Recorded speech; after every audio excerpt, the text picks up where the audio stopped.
আসসালামু আলাইকুম প্রিয় দর্শক। অবশেষে বিএনপি কি বুঝতে পারলো নাকি বিএনপি ভুল বুঝলো?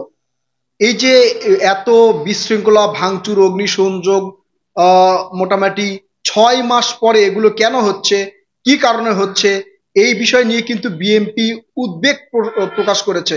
এবং বিএনপি সন্দেহ করছে যে এই যে একটা সামনে নির্বাচন আসছে, এই নির্বাচনকে দীর্ঘায়িত করার জন্য এটা একটা এই সরকারের চক্রান্ত হতে পারে বলে কিন্তু মনে করছেন বিএনপি। বিএনপি একটা গুরুত্বপূর্ণ মিটিং করেছে এবং সেখানে বিএনপির নীতি নির্ধারক পর্যায়ের নেতারা ছিল। সংবাদটি হচ্ছে, ছাত্র জনতা অভ্যুত্থানের 6 মাস পর এসে রাজধানী সহ সারা দেশে যেই ঘটনাগুলো ঘটছে তা বিএনপির নীতি নির্ধারকেরা সন্দেহের চোখে দেখছে। তারা সন্দেহ করছেন ছাত্র জনতা অভ্যুত্থানে এতদিন পর এসে ভাঙচুর, বিশৃঙ্খলার পেছনে আগামী জাতীয় সংসদ নির্বাচন দীর্ঘায়িত করার একটি সুদূর প্রসারী চক্রান্ত অথবা দেশে ভিন্ন কিছুর পথ বা প্রেক্ষাপট তৈরি করার চেষ্টাও হতে পারে।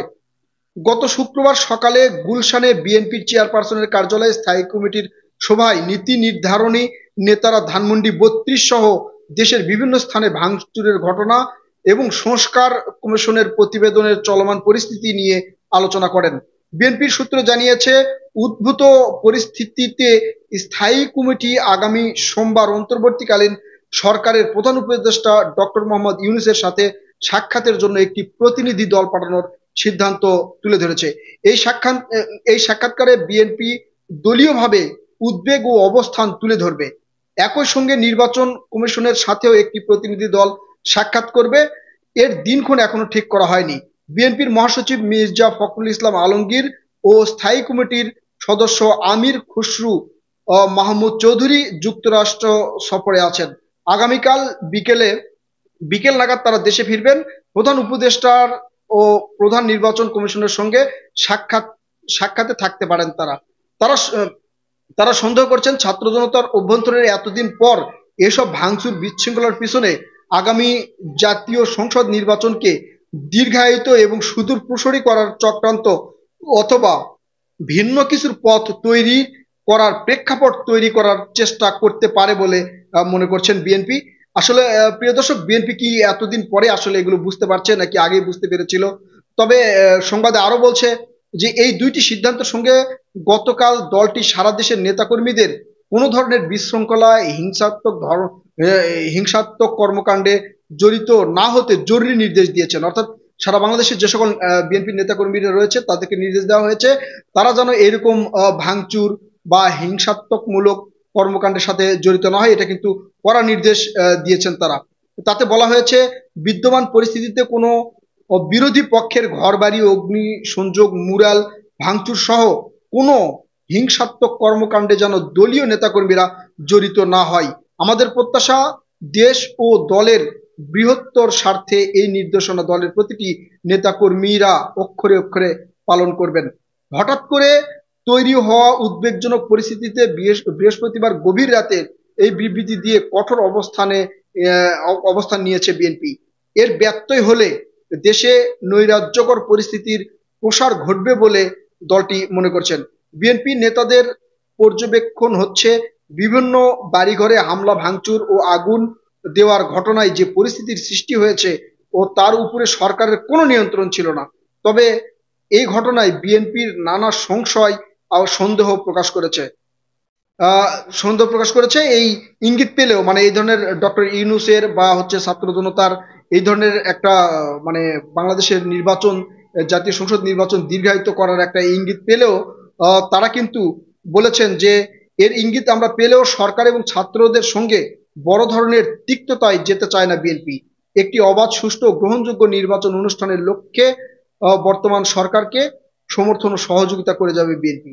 গণ অভ্যুত্থানের পর যে পরিবর্তন, যে প্রত্যাশার সৃষ্টি হয়েছিল, নৈরাজ্য করে তা কখনোই পূরণ করা যাবে না। যে ঘটনাগুলো 5 আগস্ট বা 6 আগস্ট ঘটেনি, এখন সেই ঘটনা ঘটছে।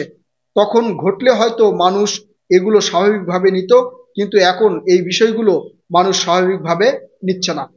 প্রিয় দর্শক, আসলে বিএনপি এখন মানে উল্টা সুরে গান গাচ্ছে। অর্থাৎ বিএনপি কি বুঝতে পারছে যে বর্তমান সরকার দীর্ঘ সময় ক্ষমতা আঁকড়ে ধরে একটা ব্যবস্থা করে রাখছে? এই যে ভাঙচুর, তারপরে হচ্ছে বিভিন্ন ধরনের অগ্নিসংযোগ নৈরাজ্য যে সৃষ্টি করছে, এটা আসলে সরকারের পক্ষে যাচ্ছে। সরকার তার নির্বাচন দীর্ঘায়িত করে ক্ষমতায় দীর্ঘদিন বসে থাকবে, মানে এমনটাই মনে করছেন বিএনপি। এই বিবৃতি থেকে সেটাই বোঝা যাচ্ছে। আরো বলা হয়েছে, বিএনপির নেতারা মনে করেন বুধবার রাতে ধানমন্ডি ৩২ নম্বর সহ সারা দেশে যে ঘটনাগুলো ঘটেছে এর পিছনে ভারতে আশ্রয় নেওয়া পতিত প্রধানমন্ত্রী ও আওয়ামী লীগের সভানেত্রী শেখ হাসিনার একটি প্রচ্ছন্ন উস্কানি ছিল। এটি সত্য, তবে এই উস্কানিতে ছাত্রদের জড়াতে বা উত্তেজিত করার পিছনে একটি রাজনৈতিক মহল ইন্ধন থাকতে পারে। হঠাৎ করে এমন নৈরাজ্যকর পরিস্থিতি সৃষ্টির লক্ষ্য হচ্ছে বিএনপি ও আগামী জাতীয় সংসদ নির্বাচনকে দীর্ঘায়িত করা।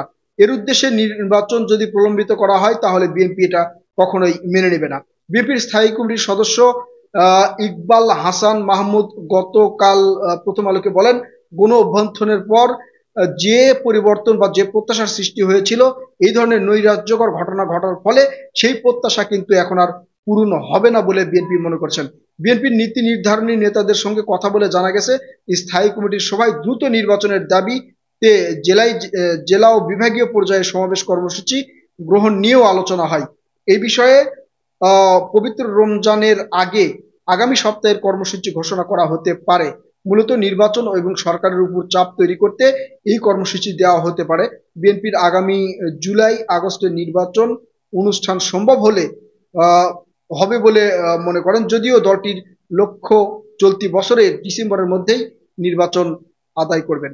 প্রিয় দর্শক, আসলে বিএনপি এতদিন পরে কি বুঝতে পারলো নাকি যে আসলে এই ধরনের যে কর্মকাণ্ডগুলো হচ্ছে, এই কর্মকাণ্ড আসলে এই সরকারকে, অর্থাৎ এই সরকার হয়তো বিভিন্ন ধরনের অজুহাত দেখাতে পারে যে দেশে এখনো অস্থিতিশীল পরিস্থিতি রয়েছে, আওয়ামী লীগের বিচার করা হয়নি বা বিভিন্ন ধরনের বিচার টিচার এখনো করা হয়নি।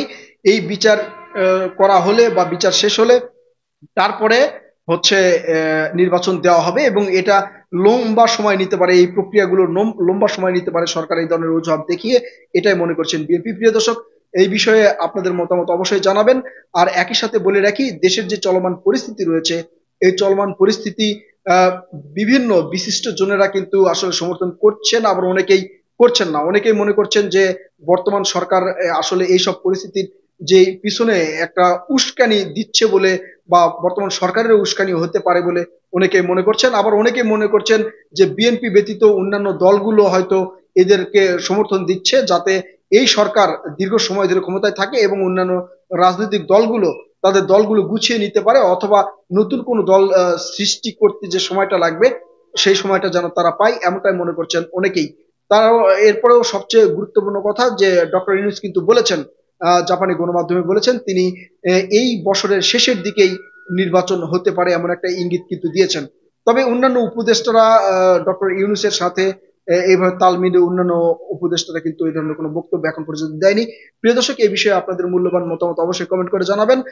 কি হতে যাচ্ছে বাংলাদেশে, কি পরিস্থিতি হচ্ছে, কি পরিস্থিতির সম্ভাবনা রয়েছে বলে আপনারা মনে করেন, আপনাদের মূল্যবান মতামত অবশ্যই কমেন্ট করে জানাবেন। ধন্যবাদ।